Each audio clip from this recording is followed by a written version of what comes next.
saya bayar besok. Maka pemilik toko mengatakan, baik silakan ambillah. Maka Abdurrahman pun mengambil, lalu mulai keliling pasar, jual 5-6 cangkul, laku, dibayar ke toko itu. Besok lagi begitu. Sampai cuma 1 bulan saja, beliau sudah punya kios cangkul sendiri. Radhiyallahu anhu. Sampai Nabi SAW memuji Abdurrahman dalam riwayat sahih mengatakan, sungguh kalau Abdurrahman menjual genggam tanah, niscaya dia akan untung. Karena cerdasnya dalam berdagang radhiyallahu anhu. Dan satu-satunya sahabat yang punya ide untuk membuat dan membangun pasar adalah Abdurrahman. Beliau melihat pasar di Madinah begitu-begitu saja terus. Maka beliau melihat ada banyak lahan tidak terpakai. Beliau datang izin kepada Nabi SAW, ya Rasulullah, lahan ini tidak ada yang tidak ada pemiliknya, lahan kosong begitu saja. Bagaimana, bisa nggak saya buat pasar? Nabi SAW, silahkan. Dia bangunlah, Abdurrahman yang bangun kios-kiosnya, ya, tempat-tempatnya. Kemudian dia mengajak, hai muslimin, siapa yang mau pakai pasar ini silahkan. Gratis, nggak ada pembayaran apa-apa, silahkan dipakai. Ya. Kalau misalnya ada yang punya keuntungan dari perdagangan dan mau memberikan kepada kami bagi hasil, kami menerima. Seperti itulah. Tapi kalau tidak mau bayar juga nggak masalah. Maka mulailah terbuka pasar 1, pasar 2, pasar, banyak pasar yang dibangun oleh Abdurrahman bin Auf radhiyallahu anhu. Dan ini teman-teman bisa kembali ke kisah beliau yang sudah saya sampaikan di serial sahabat di YouTube. Alhamdulillah sekarang sudah ada 20 serial sahabat, diantaranya 10 orang sahabat yang masuk surga, dan salah satunya Abdurrahman bin Auf radhiyallahu anhu majma'in. Baik, tentu ada beberapa orang yang lain yang dipersaudarakan dengan Nabi SAW, tapi yang paling masyhur kisahnya adalah Abdurrahman dengan Sa'ad. Yang terakhir teman-teman sekalian adalah keputusan pemerintahan di Madinah.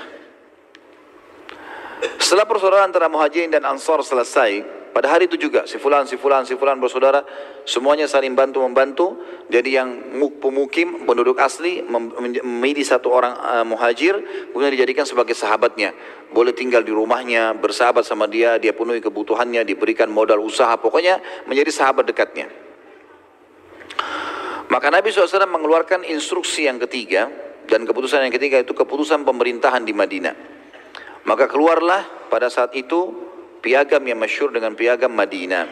Ya, kesepakatan antara Nabi SAW dengan orang-orang kafir di Madinah, baik itu orang Yahudi ataupun orang-orang dari asli Madinah yang belum masuk Islam. Di antara isi piagam itu adalah mereka harus tidak saling mengganggu satu sama yang lain.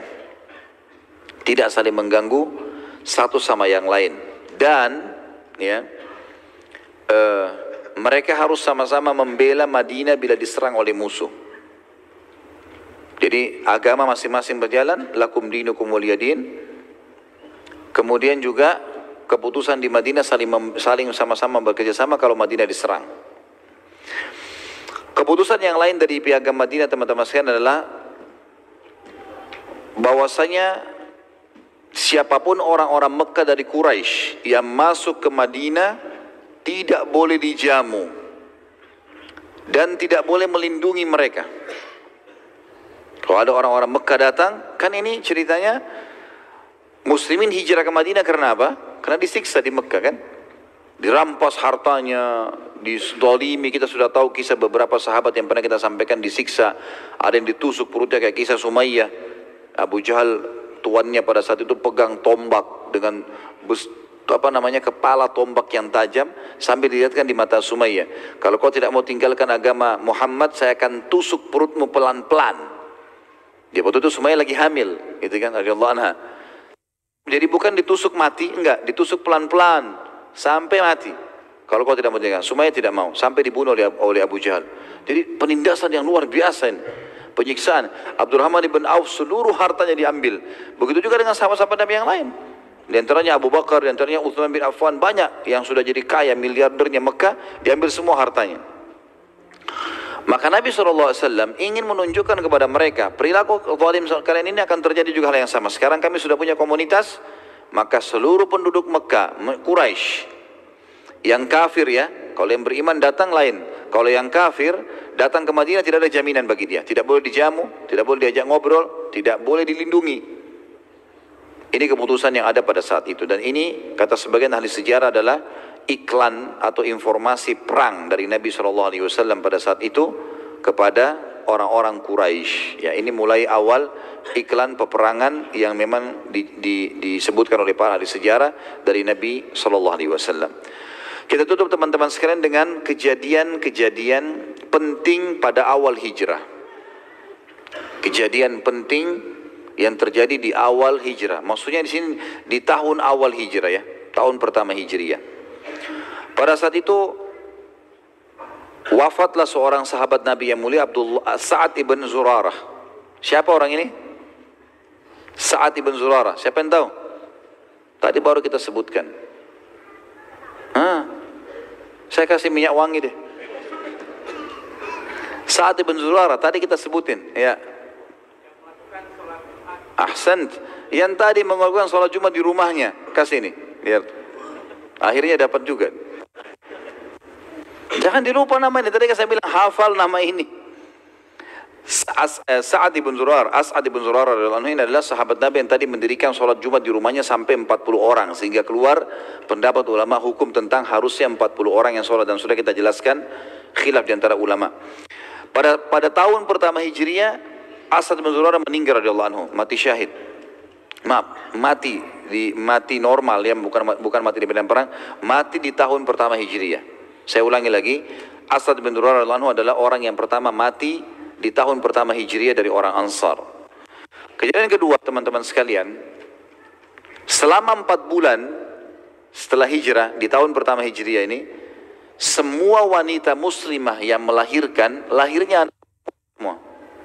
Enggak ada anak laki-laki. Tiap hari ada wanita-wanita muslimah melahirkan, tapi semua perempuan. 4 bulan. Sampai lahir puluhan orang pada saat itu, semuanya perempuan. Orang-orang Yahudi sebarin isu. Mereka bilang apa? Kalau kami telah menyihir kaum muslimin, sehingga tidak ada lagi keturunan laki-lakinya. Bohong. Isu bohong. Gitu kan. Tapi dengan hikmah Allah 4 bulan memang tidak ada anak laki-laki. Setiap melahirkan perempuan. Setiap melahirkan perempuan.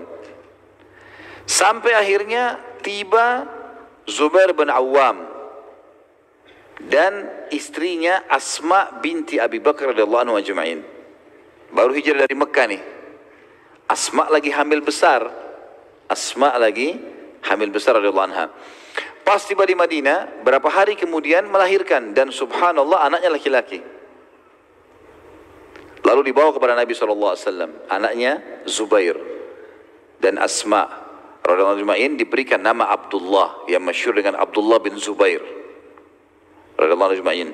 Baik, Abdullah bin Zubair dibawa kepada Nabi SAW. Lalu Nabi SAW sangat gembira dan beliau pun mentahniknya, memberikan kepadanya kurma yang dikunyahkan lalu ditembakkan langit-langitnya. Maka awal yang masuk ke dalam perut Abdullah adalah air liur Nabi SAW. Dan Nabi SAW yang memberikan nama Abdullah dan sekaligus memberikan Abdullah kepada para sahabat untuk digotong keliling Madinah dan dilewatkan di pemukiman orang-orang Yahudi kalau ternyata apa yang isu mereka sebar selama ini dusta.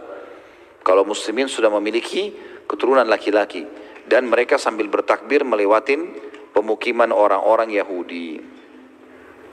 Tentu Abdullah bin Zubair ini teman-teman sekalian adalah sahabat Nabi yang mulia yang terbunuh pada saat itu di Mekah, ya. Dibunuh oleh seseorang yang bernama Hajjaj. Ya. Hajjaj bin Yusuf, dialah yang membunuh Abdullah bin Zubair. Jadi pada saat Muawiyah meninggal, mati, teman-teman sekalian, ada beberapa sahabat Nabi yang masih muda. Umurnya waktu itu masih 40-an, di bawah 40 tahun. Abdullah bin Zubair, Abdullah bin Abbas, Abdullah bin Umar, Abdullah bin Amr bin As, yang dikenal dengan 4 Abadilah, 4 Abdullah. Kemudian juga ada sahabat-sahabat Nabi yang lain seperti Anas bin Malik, ya, Usama bin Zaid. Ini semua sahabat-sahabat yang masih muda gitu. Waktu Muawiyah meninggal dunia, Muawiyah menulis wasiat untuk menunjuk anaknya dia yang bernama Yazid menjadi khalifah. Rupanya sahabat-sahabat Nabi yang masih muda ini tidak nerima itu. Masuk dalamnya Hasan, ya, radhiyallahu anhum ajma'in. Ini semua adalah sahabat-sahabat Nabi yang masih muda. Mereka berharap yang jadi khalifah setelah Muawiyah sahabat Nabi juga, karena sahabat Nabi masih ada. Tapi sudah terlanjur masyarakat Syam membaiat Yazid. Abdullah bin Zubair radhiyallahu anhu ajma'in ini pergi ke Mekah, tinggalkan Madinah menuju ke Mekah, lalu kemudian dia mengiklankan dirinya sebagai khalifah muslimin juga. Dan penduduk Hijaz, Mekah, Madinah, Jeddah ini membaiat Abdullah bin Zubair. Maka pada saat itu terjadilah dua khalifah. Di negeri Syam ada Yazid, di wilayah Hijaz ada Abdullah bin Zubair. Sempat memimpin beberapa waktu pada saat itu. Abdullah bin Umar dan sahabat-sahabat Nabi yang lain mengingatkan Abdullah bin Zubair, sudahlah, jangan ribut tentang masalah politik seperti ini. Enggak usah ikut-ikutan. Yazid sudah dinobatkan terlebih dulu sebelum kamu, jadi enggak usah sekarang nobatkan diri. Dia bilang enggak bisa. Sahabat Nabi masih hidup, kenapa dia harus jadi khalifah? Gitu kan? Akhirnya tetap ngotot untuk jadi khalifah. Terjadi saya lupa pada saat itu ya berapa tahun, berapa bulan, tapi cuma berapa bulan, tidak sempat tahunan kalau tidak salah. Kemudian Yazid mengirim pasukan namanya yang dipimpin oleh Hajjaj bin Yusuf. Ini panglima perang yang sangat bejat pada saat itu. Dia datang menyerang Mekah. Abdullah bin Umar, Abdullah bin Abbas waktu itu tidak memilih siapapun, tidak membaiat Yazid, tidak membaiat juga Abdullah bin Zubair, gitu kan. Sampai ada yang memang satu orang baru kemudian mereka milih. Pada saat itu terjadi peperangan sampai akhirnya Mekah berhasil ditaklukkan oleh Hajjaj, dan pada saat itu bangunan Ka'bah sempat runtuh sebagian serta Abdullah bin Zubair terbunuh radhiyallahu anhu ajma'in, terbunuh. Lalu digantung jenazahnya di dekat Ka'bah. Pada saat itu sebagai iklan, ini adalah pemberontak dan seterusnya. Maka Abdullah bin Umar radhiyallahu anhu waktu mendengarkan pasukan Yazid, pasukan Hajjaj bertakbir, dia mengatakan, sungguh demi Allah, kata Abdullah bin Umar, demi Allah aku telah menyaksikan hari kelahirannya Abdullah bin Zubair ini dan hari terbunuhnya. Dia waktu lahir pertama, tadi waktu ayahnya hijrah Zubair dan Asma ke Madinah dan hilangnya fitnah atau isu Yahudi yang mengatakan kami sihir muslimin, itu pada saat itu ya, aku menyaksikan lahirnya dan aku tahu pada saat itu siapa yang bertakbir, maksudnya para sahabat Nabi.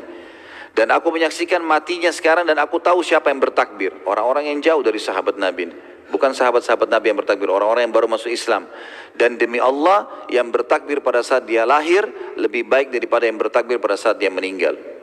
Tapi di sini Abdullah bin Umar tidak memvonis siapapun yang salah atau benar, tapi beliau hanya mengatakan kalimat tadi, lalu beliau melihat jenazahnya Abdullah bin Zubair sambil berkata, wahai ibnu Zubair, bukankah saya sudah nasihatin kamu? Bukankah saya sudah nasihatin kamu? Terus saja begitu. Lalu Abdullah bin Umar pun kembali ke Madinah lalu membaiat Yazid.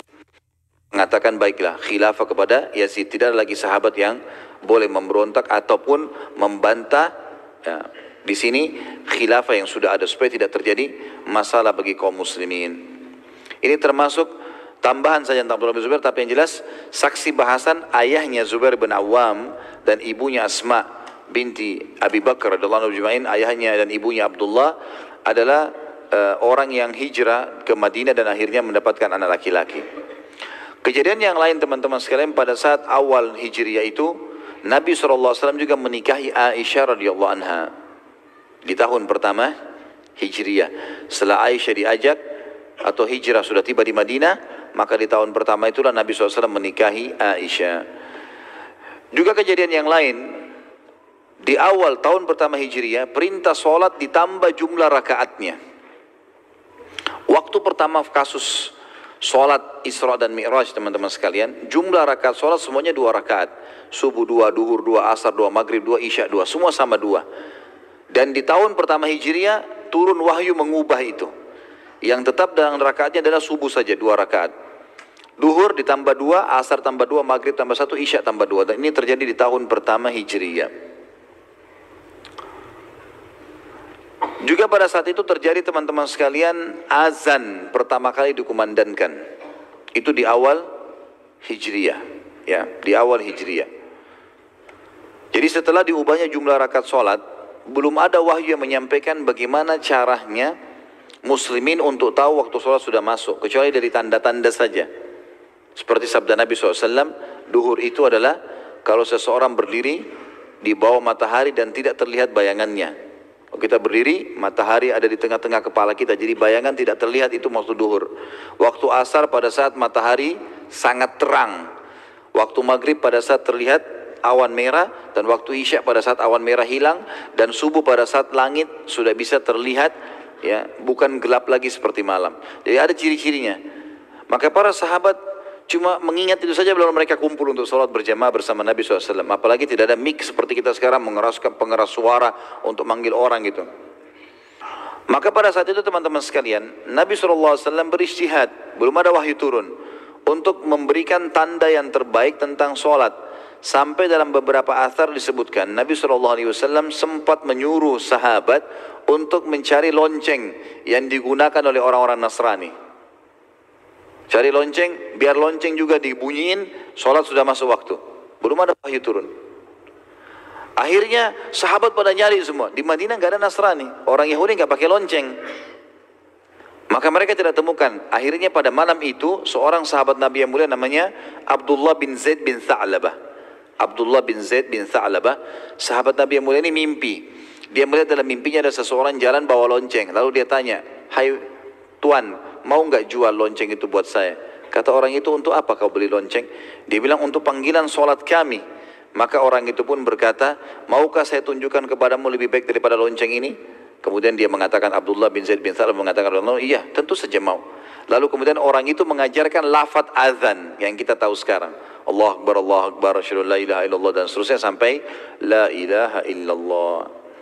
Maka dia pun segera bangun pada saat itu sebelum waktu subuh, lalu pergi ke masjid mengatakan, "Ya Rasulullah, saya mimpi seperti ini." Kata Nabi SAW, "Sungguh itu mimpi yang baik. Ajarkan lafaz itu kepada Bilal." Karena ada alasannya. Karena Bilal lebih indah suaranya darimu. Ya, berarti muadzin harus suaranya yang bagus. Jangan buat orang tambah tidur. Ya, gitu. Suaranya azan itu makin membuat enak, indah, menarik orang untuk datang sholat, gitu kan. Pada hadis ini pelajaran juga teman-teman sekalian, kalau seorang muadzin harus dipilih yang paling bagus suaranya, wajar untuk memanggil orang. Walaupun memang ada motivasi dalam Islam untuk menjadi muadzin. Saat Bilal mengumandangkan azan, dipakai lafaz tadi subuh itu, orang-orang sudah mulai dengar Allahu Akbar dan seterusnya sampai la ilaha illallah. Umar bin Khattab baru terbangun, dan ternyata Umar mimpi juga sama. Maka Umar datang mengatakan, "Ya Rasulullah, demi Allah saya mendengar lafaz ini dalam mimpi saya, dan saya sudah ingin menyampaikan kepada anda." Kata Nabi SAW, "Sungguh itu mimpi yang baik hai Umar, dan sudah diterapkan." Dan ini juga pelajaran teman-teman sekalian, kalau mimpi orang mukmin benar. Tapi ada bedanya antara mimpi orang mukmin atau para sahabat di zaman Nabi SAW masih ada dan setelah Nabi SAW meninggal. Kalau di zaman Nabi SAW, mimpi sahabat bisa menjadi hukum syar'i. Bisa menjadi hukum syar'i. Kenapa? Karena wahyu masih turun. Seperti kasus mimpinya tadi, Abdullah bin Zaid bin Tha'labah ini, bahasa beliau mimpi, dengar azan, dilapor ke Nabi, Nabi bilang iya baik. Karena wahyu menyampaikan ke Nabi itu adalah bagian dari syariat. Tapi setelah Nabi SAW meninggal, tidak ada lagi mimpi orang mukmin yang merupakan syariat baru, karena agama sudah lengkap. Tapi mimpi dia bisa saja misal, mimpi baik atau ru'ya sadiqah, sebagaimana sabda Nabi SAW, mimpi yang baik atau ru'ya sadiqah, cabang daripada 63 kemujizatan Nabi SAW. Jadi itu bisa bagian daripada kemujizatan Nabi. Di sini teman-teman sekalian, misal kita mimpi mau umrah atau haji, kita mimpi melihat Ka'bah, itu ru'ya sadiqah, mimpi yang baik dari Allah. Kita mimpi melihat surga, misal. Kita mimpi bertemu dengan orang tua kita dan ternyata 2 hari lagi mereka datang mengunjungi kita. Maka ini semua namanya ru'ya sadiqah. Dan ada 2 macam mimpi ya. Ada ru'ya sadiqah, ada hilm. Kalau ru'ya sadiqah, mimpi yang baik bagi orang-orang beriman. Ini biasanya orang itu sangat soleh dan Allah berikan petunjuk dalam mimpinya. Tapi bukan syariat ya. Bukan syariat. Ini perlu digarisbawahi. Jadi kalau ada orang mimpi, dia mengaku dengan simbolnya Islam, pakai kopiah, pakai surban, pakai jubah, tapi mimpi sholat sekarang sudah berubah jadi 3 rakaat atau 3 waktu. Ini nggak benar semua mimpinya. Ini masuk dalam mimpi kedua, namanya hilm, dari syaitan. Ibnu Sirin menyebutkan rahimahullah, mimpi dari syaitan seperti misalnya orang mimpi jatuh dari jurang, digigit hewan, ya. Kemudian dia berbuat kemaksiatan, itu semua dari syaitan. Ya, bahkan sebagian ulama masukkan mimpi junub adalah syaitan, gangguan syaitan. Karena seperti dia berzina, tapi untung dia tidak melakukannya dalam kondisi tidak sadar dalam mimpi, itu permainan syaitan. Makanya Nabi SAW tidak pernah junub, seperti itulah. Tapi kita ambil pelajaran dari sini tadi masalah mimpi itu.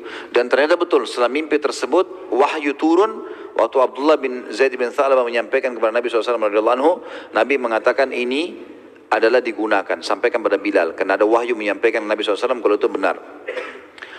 Kejadian yang lain adalah, teman-teman sekalian, di tahun pertama Hijri adalah Rasulullah SAW membentuk pasukan pertama dengan istilah sariyah.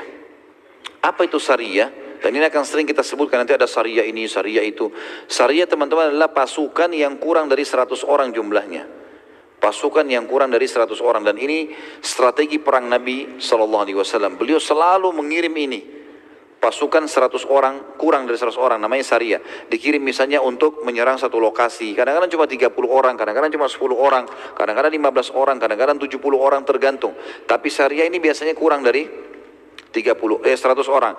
Kalau sudah lebih dari 100 orang, dinamakan dengan ma'arakah, peperangan. Kalau Nabi SAW tidak hadir. Kalau Nabi SAW hadir, dinamakan dengan istilah lain gazwa. Gazwa. Jadi ada 3 istilah peperangannya. Ada sariyah. Sariyah ini adalah 100 orang kurang jumlah pasukan, dan Nabi SAW di situ mengutus orang untuk menyerang wilayah tertentu dan bukan peperangan besar. Yang kedua ma'arakah. Ma'arakah, peperangan yang dibentuk atau dikirim, yang terjadi di antara muslimin dengan orang kafir, tapi jumlah mereka di atas 100 dan Nabi SAW tidak hadir. Kalau yang ketiga, gazwah, peperangan di atas 100 orang yang dipimpin langsung oleh Nabi SAW. Jadi kalau teman-teman baca dalam bahasa Arab, biasanya Badr itu dikatakan gazwat Badr, Uhud, gazwat Uhud. Kenapa? Karena Nabi hadir. Kalau Nabi SAW tidak hadir, namanya ma'arakah. Baik, pada saat itu pertama kali Nabi SAW membentuk sariyah, pasukan yang kurang dari 100 orang untuk memerangi Quraisy. Dan beliau SAW memulai dengan menghadang kafilah dagang Quraisy yang datang dari negeri Syam, yang dikawal oleh 300 pasukan Quraisy, yang memimpin pasukan pada saat itu, pemimpin sariyah namanya Hamzah bin Abdul Muttalib radhiyallahu anhu, paman Nabi SAW. Jadi perlu kita gambarkan, teman-teman, kalau kondisi laptop saya ini kita ibaratkan dengan Jazirah Arab, ini namanya negeri Syam, ya. Maka bagian atas utara Jazirah Arab ini namanya negeri Syam, ya. Di wilayah timurnya itu adalah Irak, ya, Iran, Afghanistan, Rusia. Wilayah baratnya itu Afrika, Mesir, Tunis, Jazair dan seterusnya. Wilayah selatannya di bawah itu adalah Yaman. Di bawah lagi sampai ke kita, ke Asia Tenggara, sampai ke Indonesia. Jadi kita di selatan Jazirah Arab.